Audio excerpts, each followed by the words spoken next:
रौनकपुर के शहर में राजा रौनक सिंह का राज हुआ करता था। वो हमेशा अपनी प्रजा के हित में कार्य किया करते थे। वहाँ की प्रजा बहुत खुश रहती थी। एक दिन गिद्ध आकाश में भूतिया पेड़ के बीच लेकर उड़ रहा था। जैसे ही गिद्ध रौनकपुर पहुंचा तो उसके मुंह से बीज एकदम से गिर गया। बीज भूतिया था, इसलिए अगले ही दिन वो पौधा बन गया।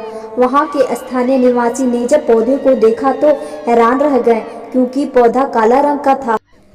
बाद में लोगों ने आपस में चर्चा की और यह समझा कि खेत में उगने वाला कोई घास पात होगा। दूसरे ही दिन वह पौधा काफी बड़ा हो गया। लोगों को और ज्यादा दुविधा हुई कि एक ही दिन में यह पौधा इतना बड़ा कैसे हो गया। होते होते पौधा तीसरे ही दिन पेड़ बन गया। समय बीत गया और लोग भी तेजी से बढ़ने वाले पौधे के बारे में सोच सोचकर परेशान हो रहे थे। वो इस मामले को राजा के पास लेकर गए। जैसे ही राजा को पता चला पेड़ के बारे में, वह तुरंत वहां पर पहुंच गए और राजा ने देखा कि यह पौधा तीसरे ही दिन इतना बड़ा हो गया है। तो वो भी उस पेड़ को हैरानी से देखने लगे। राजा उस पेड़ के पास चौथे दिन पहुंचे और देखा कि चौथे दिन में पेड़ इतना बड़ा हो चुका था। पौधा इतनी तेजी से फैला था कि किसी को यकीन ही नहीं हो रहा था। राजा समझ गए थे कि पौधे का रंग काला है, इसमें जरूर कुछ जादू टूना हुआ होगा। इसी सोच के साथ राजा ने घोषणा कर दी कि जो भी इस पेड़ को खत्म करेगा उसे इनाम के तौर पर 1000 सोने के सिक्के देंगे।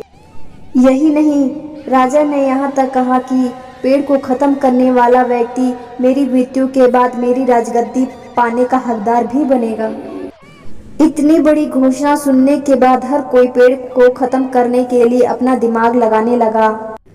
राजा के सारे चतुर मंत्रियों ने भी तरकीब लगाई, लेकिन पेड़ को कोई भी नष्ट नहीं कर पाया। किसी ने पेड़ के आसपास आग लगवाई तो एक मंत्री ने उस भूतिया पेड़ को हाथियों तक से खिंचवाया, लेकिन पेड़ को कुछ भी न हुआ। अब लोगों के मन में डर बैठ गया और उन्हें लगा कि पक्का या ऐसा वैसा नहीं बल्कि भूतिया पेड़ है।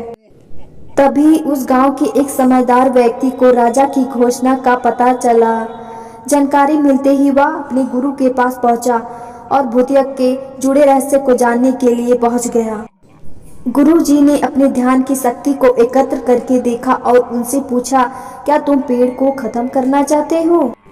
समझदार व्यक्ति ने जवाब दिया, हाँ गुरुजी, सब उनसे बहुत परेशान हैं।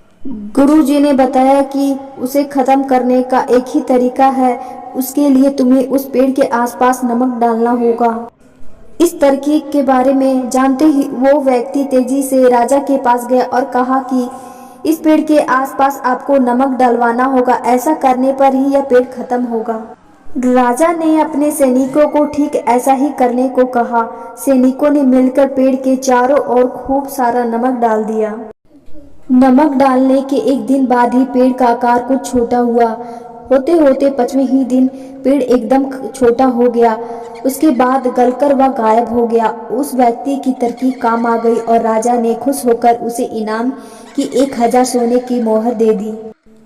उसके बाद एक पत्र दिया जिसमें लिखा था कि वो राजा के मरने के बाद उसकी गद्दी को संभालेगा।